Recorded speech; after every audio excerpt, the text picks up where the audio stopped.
Have you ever walked into a place where the air felt heavier than death? Where silence wasn't peace, but a warning? That's what I felt the first time I stood before Tulloch Castle. Tucked deep within the Highlands of Scotland, hidden by thick veils of fog and ancient trees that seemed to lean in, as if whispering secrets they could no longer contain. Tulloch wasn't just a building, it was a memory refusing to fade. The gravel crunched under my boots as I approached the iron gates, rusted, crooked, and partially open as if someone had left them ajar, not to welcome guests, but to let something out. Above me, the spires of the 12th century stonework reached into the sky, darkened by moss and time. The castle seemed to breathe, exhaling cold air through broken windows and cracked shutters. It wasn't just old. I watched it. They told me it was just a legend, a tale to stir tourists and keep thrill-seekers entertained on foggy nights. But even before stepping inside, I could feel her. The lady in green. I first heard her name whispered in a pub, in the small village down the hill. A bartender, his hands trembling slightly as he poured me a whiskey, leaned in close. "She walks the halls," he murmured, still wearing the dress she died in. Green velvet, blood at the hem. He chuckled after, trying to pass it off as a joke, but his eyes never met mine again that night. It was said that Tulloch Castle was her prison, or perhaps her chosen tomb.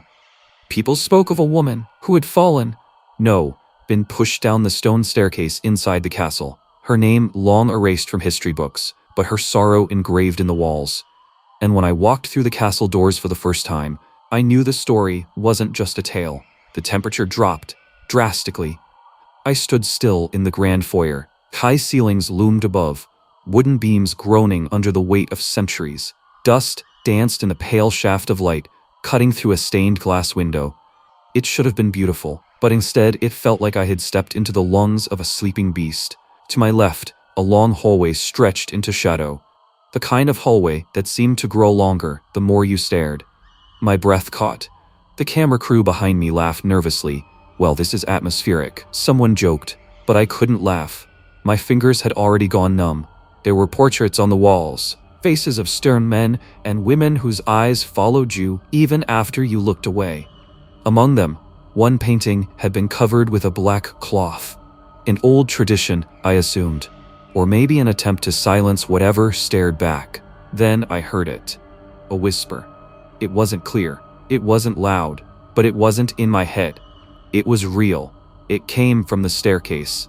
A long, spiraling stone staircase to my right is beautiful, carved, cracked by age. And at the very top, I saw nothing, just darkness. But I swear to you, I felt her gaze, cold, curious, resentful. "Did you hear that?" I asked, but no one responded. The rest of the crew was setting up cameras, arguing about lighting angles. I was alone at that moment, utterly alone, except for her. I took a step forward. The floorboards creaked beneath my weight. The wind outside howled, but within these walls, it was silent again. Dead silent. Except for one thing, a faint rustle of fabric, like silk brushing against stone. I looked up. Still nothing, but that was when I knew Tulloch Castle wasn't just haunted, it was waiting for someone to see, to listen, to believe. And I did. I believed. I didn't know then what the castle held in its heart, its tragedies, its screams swallowed by time. I didn't know about Elizabeth yet, or the mirror, or the room no one wanted to sleep in. But I knew. She was here, and she had been waiting. Welcome to Tulloch Castle. Do you believe in ghosts? Because they believe in you. They say every castle in Scotland has its ghosts, but Tulloch is a ghost. That first night I barely slept. The bed in the guest wing was antique, its wooden frame carved with thistles and Celtic knots. Beautiful in the daylight, monstrous in the dark. Every creak of the floorboards outside my door, every gust of wind slipping through the cracked windows, sounded like footsteps, or whispers, or breathing. But it wasn't just fear keeping me awake. It was curiosity. The kind that digs its claws into your chest and won't let go. I needed to know more, so the next morning, I found myself in the castle library. The room smelled of dust, damp paper, and something older. A sour, earthy scent, like rotting leaves or wet stone. I ran my fingers along the shelves of hundreds of books, some so old the spines had flaked away, And then I found it.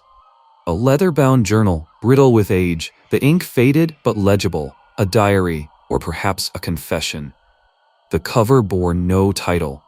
Inside, in slanted handwriting, were the words, "Tulloch holds the dead. Not in body, but in voice. They still speak, and they remember." The entries were dated as far back as 1624. The author? A man named Gregor Mackenzie. Once the laird of the castle, his words were formal, cold, and increasingly paranoid. "My daughter Elspeth walks the halls at night. She speaks to no one. Her green dress is always damp, though no rain has fallen. The cook found the stable boy hanging in the rafters. His face, twisted with fear, not regret. He claimed to have seen Elspeth before he died. I locked the mirror. God forgive me, I had to." These were not the ramblings of a drunk old noble. The fear in his writing was measured, methodical. That's when I heard her again, a soft, distant hum, like a lullaby. I turned my head toward the hallway, but it stopped. I wasn't alone. Later that day, I met with the current caretaker of the castle, an old man named Douglas, skin like parchment and eyes like chipped flint. "You've seen her, haven't you?" he asked me. Without preamble, I hesitated. "Who?" "The girl in green," he said. I didn't answer. I didn't have to. Douglas hobbled toward a window and stared out toward the mist-covered hills. She was the youngest daughter of Laird Mackenzie, beautiful, lonely, and in love with someone she was never meant to love. He looked at me, a servant boy. It always starts that way. She'd sneak out to meet him by the edge of the woods. When the laird found out, he didn't just forbid it. He punished her. "How?" I asked. Douglas's voice was a whisper. "He locked her in her room for weeks, maybe months. No food, no warmth. When she finally escaped, she tried to flee. The boy was waiting at the bottom of the stairs. He paused, but she never made it." "She fell?" I asked. Douglas shook his head slowly. "No, she was pushed." I felt a chill crawl up my back. "And the boy?" I asked. Douglas looked at me for a long time before replying. "They found him the next morning, in the garden. His neck was broken. No one knew how he got there. No one questioned it. But the laird, he was never the same after that." I opened the journal again later that night.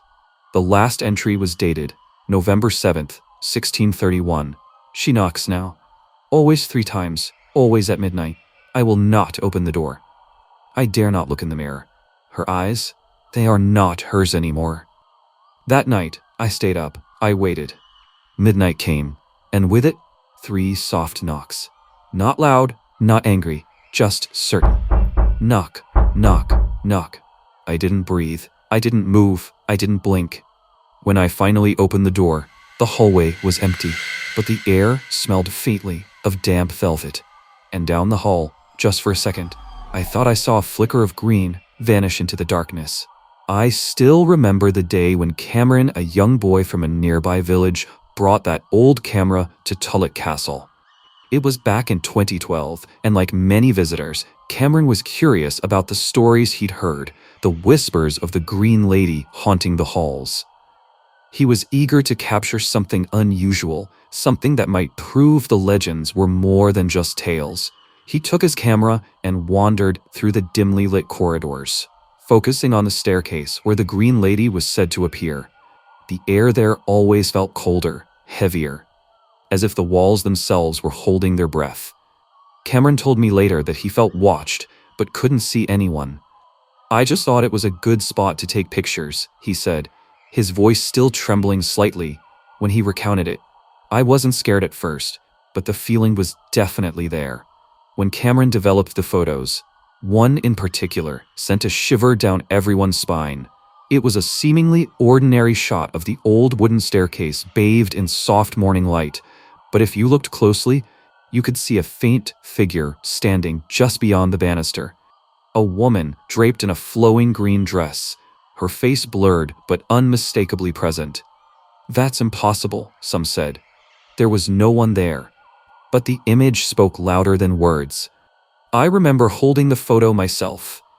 The grainy greenish shape, almost shimmering in the dim light. It was chilling, Not because it was clear, but because it was so hauntingly vague, like a ghost caught between worlds. Some skeptics claimed it was a trick of the light or a double exposure. Others suggested Cameron might have accidentally captured someone passing by. But Cameron insisted it wasn't the case. "I checked the whole place after," he said. "No one else was around that morning. It was just me." He showed me the exact spot where he stood, and I could almost feel that eerie energy, the subtle shift in the air that seems to mark a boundary between reality and the unknown. The Green Lady, or Elizabeth Davidson as the stories say, was believed to haunt these stairs, forever trapped by her tragic death. And for those who have seen this photo, it feels like a silent cry from the past, a glimpse into a world where she still lingers. I can't help but wonder, was that really her?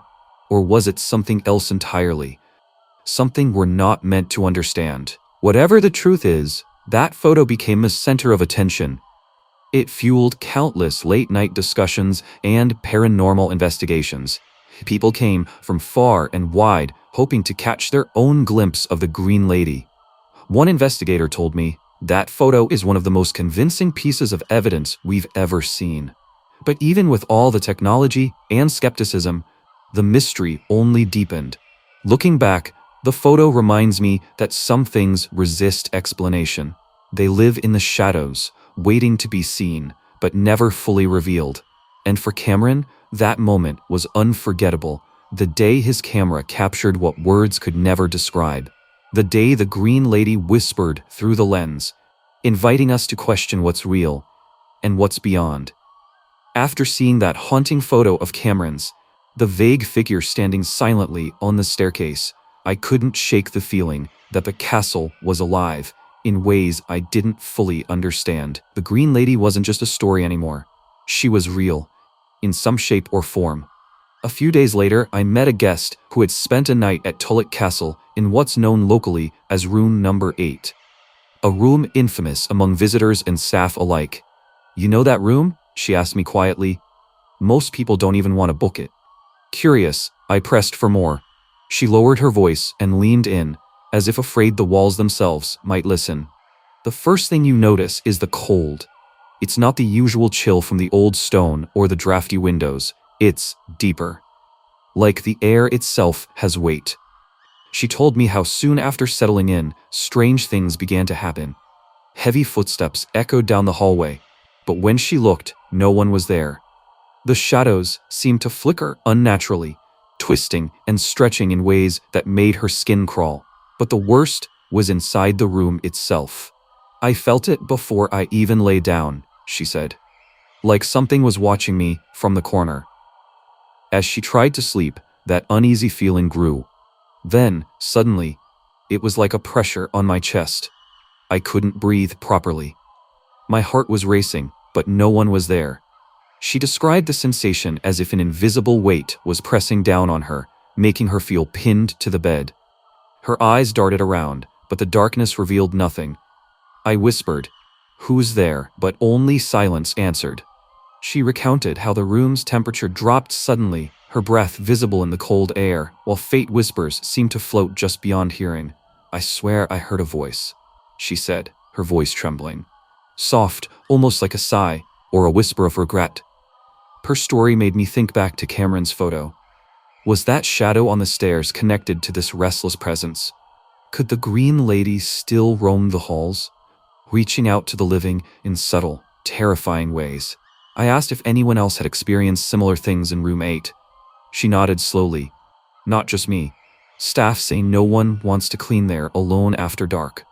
Her experience was echoed by many, all pointing to Room 8 as the epicenter of the castle's restless spirits. I asked if she managed to get any proof photos, recordings, or anything. She shook her head. "Phones died. Camera glitch. It's like the room itself interferes with technology." That detail reminded me of what we'd hear later about electronic disturbances throughout the castle. For anyone brave enough to stay, Room 8 promises a night you won't forget. But maybe you'll wish you could. As she left, I looked back at the hallway leading to that infamous door. The shadows seemed thicker there, almost alive. And I wondered if, somewhere in the darkness of Tulloch Castle, the Green Lady watched. waiting for her next visitor to cross the line between the living and the dead. After hearing about the chilling experiences in Room 8, I felt drawn deeper into the mysteries of Tulloch Castle.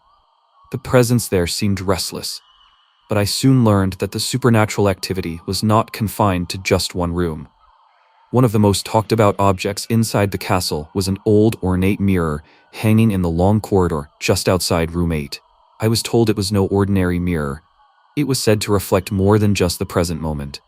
The castle staff warned me, "Be careful when you look into that mirror, it's seen things. Things no one wants to see." I remember standing there late one evening, staring at the mirror surface.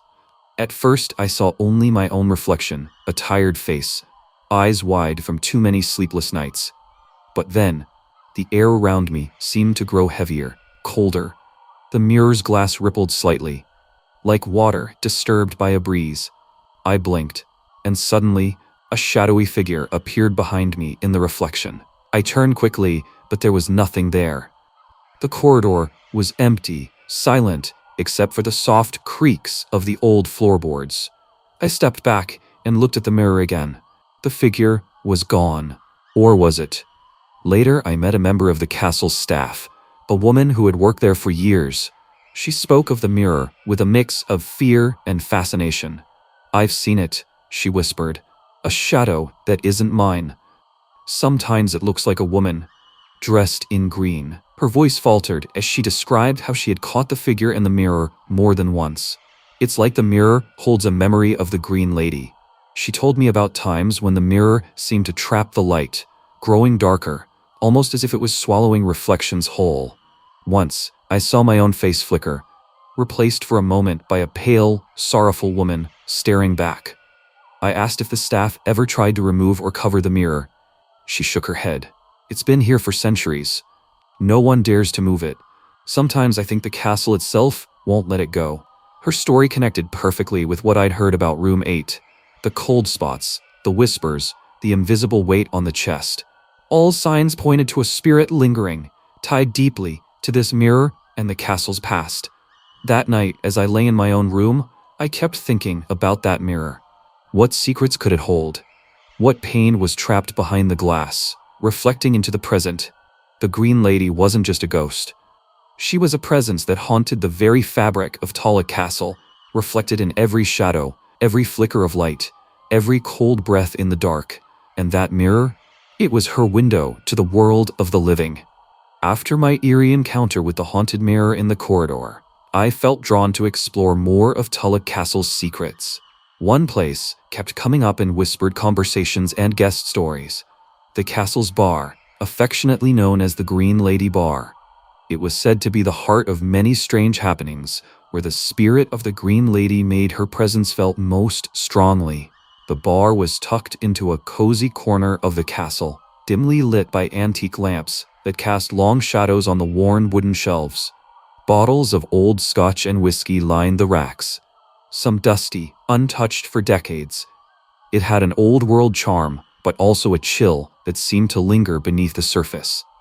I remember sitting at the bar, my glass catching the soft amber light, when suddenly, without warning, a bottle toppled off the shelf behind the bartender. It crashed loudly onto the floor, startling me and a few nearby patrons, but no one was near the shelf. The bartender just shrugged with a knowing smile. "Don't mind her," he said quietly. "The Green Lady likes to make an entrance now and then." As I looked around, the atmosphere grew heavier. Then a wooden chair, empty just seconds before, slowly began to spin on its own. The creaking noise filled the silent space, drawing uneasy glances from everyone. I felt my heart pound, caught between disbelief and an undeniable fear. Then came the softest sound, faint laughter, like a whisper carried on the breeze. It echoed off the wooden beams and walls, playful yet tinged with sorrow. I strained to hear where it came from, but the bar was empty except for the patrons and staff. "Did you hear that?" I asked the bartender. He nodded, eyes darkening. "That's her," he said. "The Green Lady. She's never far." He told me stories and tales passed down for generations. Glasses tipping over for no reason. Chairs moving as if unseen hands nudged them. cold drafts swirling around the bar despite closed windows. Patrons and staff alike had felt an invisible presence, watching, interacting, sometimes even communicating through these strange signs. One night, he said, a bartender had been nearly knocked over when a chair spun violently without warning. A customer swore they saw a green mist flag by the window. Others claimed to hear footsteps pacing just outside the door, only to find no one there. "The Green Lady is proud," the bartender said quietly. "She's not malicious, but she doesn't like to be ignored or disrespected." As the night deepened, the temperature seemed to drop. The warm glow from the lamps flickered, casting eerie shadows that danced on the walls. I could almost feel eyes on me, a presence hovering just out of sight. Then a sudden chill swept through the bar, and I heard footsteps again, slow, deliberate, pacing just behind me. When I turned around, no one was there, only the faintest ripple in the air. The laughter returned, softer now, almost like a sigh, filled with longing. I sat there, heart racing, wondering about the woman who had once lived here. Was she trapped in this place, forever wandering the halls and bars she loved? Was this the same spirit captured in Cameron's photograph? The very same Green Lady whose name the bar bore? When I finally left the bar, stepping out into the cold Highland night, I glanced back at the castle's windows. For a brief second, the amber light flickered one last time, and I thought I saw a figure in a flowing green dress slip past the window. The Green Lady was watching, and she was still very much here. Leaving the bar behind, the castle seemed to hold its breath, but the stories I gathered from the staff and guests pointed to one of the most unsettling experiences.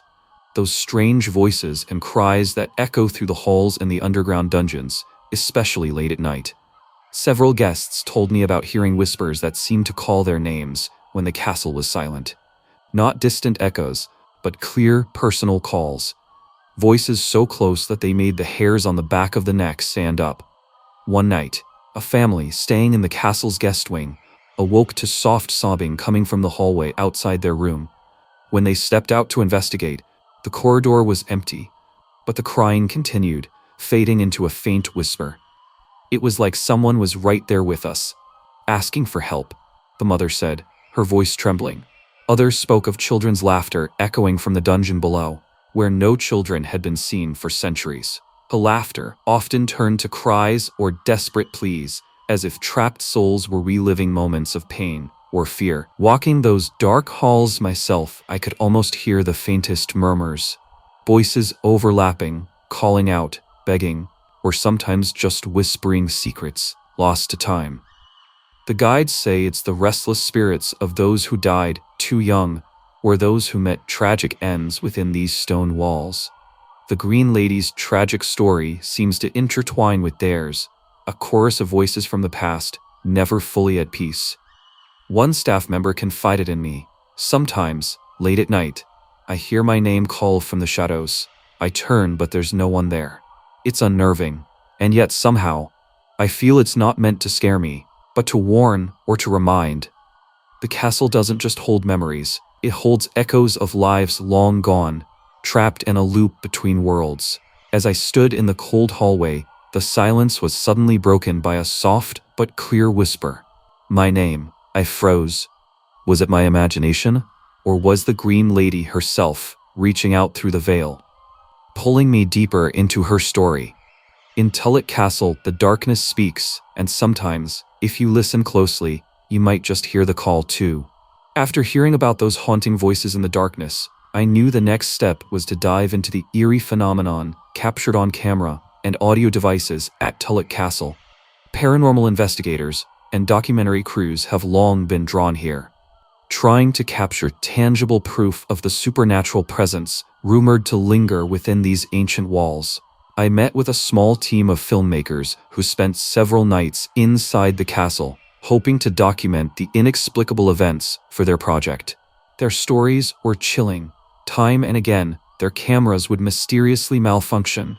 Footage would blur inexplicably, or electronic devices would suddenly stop working without warning.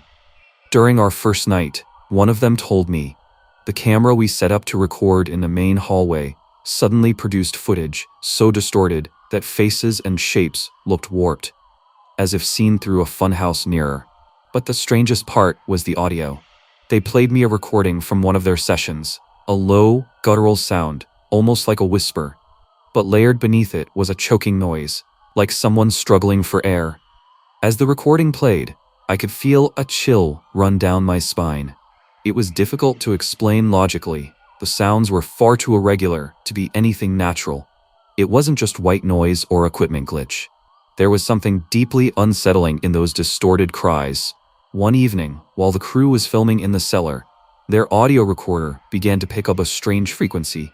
It sounded like heavy breathing, but also like a faint, desperate plea. When they checked the equipment later, the microphone was scratched and had tiny cracks, even though no one had touched it. Scientific explanations are often proposed: electromagnetic interference, technical errors, or even the acoustics of old stone walls playing tricks on recording devices. But those involved insist these explanations don't fit what they experienced. The lead investigator said, "We tried all the usual fixes. We swapped equipment, moved cameras, and checked wiring. Nothing explained the sudden electronic failures and the eerie noises on tape." This unexplained interference seemed to grow stronger in certain parts of the castle, especially near the old dungeons and the staircase where the Green Lady's apparition is most often seen. The crew also reported feeling an oppressive atmosphere, like an invisible presence pressing down on them, making it harder to breathe. One member confessed, "There were moments when the air felt thick, almost like something was squeezing the life out of me." This sensation matches eyewitness accounts from guests who described feeling a heavy weight on their chest in the same areas. While modern science seeks rational answers, Tulloch Castle's history and the testimonies of those who dared to stay here paint a darker picture. One where the veil between this world and the next grows thin, causing devices to falter and capturing cries from beyond. As I listened to the distorted recordings and examined the blurred footage, I couldn't help but wonder, were these simply technical glitches, or was the castle itself resisting attempts to reveal its secrets? One thing was certain: no matter how much we try to rationalize, Tulloch holds shadows that refuse to be silenced, voices that distort reality, and evidence that haunts as much as it fascinates. After the strange distortions on camera and those eerie recordings, I wanted to hear from someone who spent countless nights wandering the halls of Tulloch Castle, the Night Watchman. His job was to patrol the castle grounds after dark, a role that put him face to face with the castle's most mysterious and frightening phenomena. I met him on a cold, misty evening, sitting near the fireplace in the castle's main hall.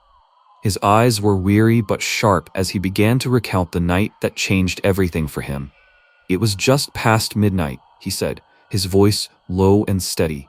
"I was making my usual rounds, heading up the staircase near the east wing, the third step from the bottom to be exact." He paused for a moment, as if recalling the memory vividly.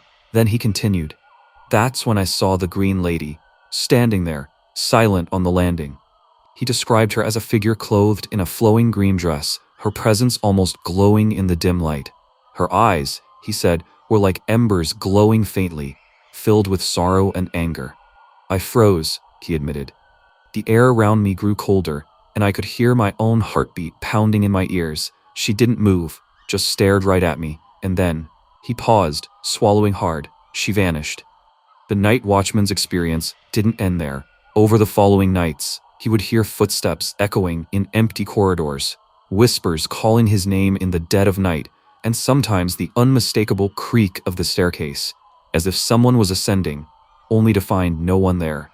"Sometimes," he said quietly, "I felt like she was watching me, judging, waiting. It was like a warning, or maybe a plea." His story added a deeply personal layer to the castle's legend. Unlike the eerie voices or distorted images, this was a direct encounter with a chilling brush with the spirit known as the Green Lady. I asked him if he ever felt fear. He nodded slowly. "At first, yes, but then I realized she's part of the castle now, trapped between worlds. I don't think she means harm, but her pain is so intense, it's impossible to ignore."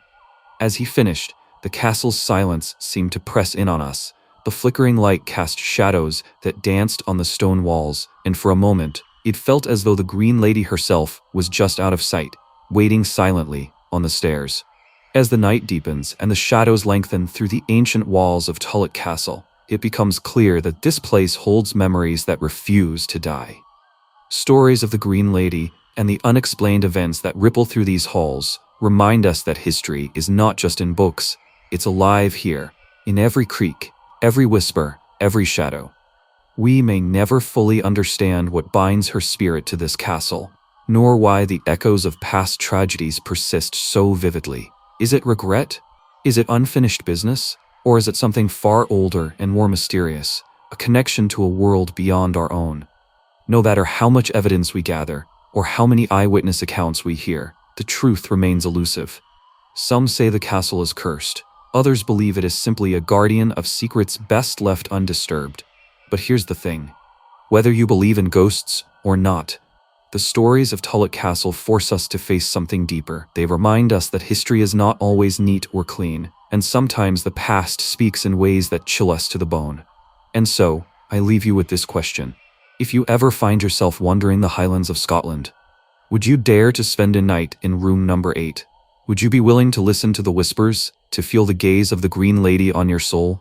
Because the castle doesn't forget. It never truly lets go. Did you enjoy this content? Share your thoughts in the comments below. Support us with a like and subscribe so our channel can reach more people. Thanks for watching until the end.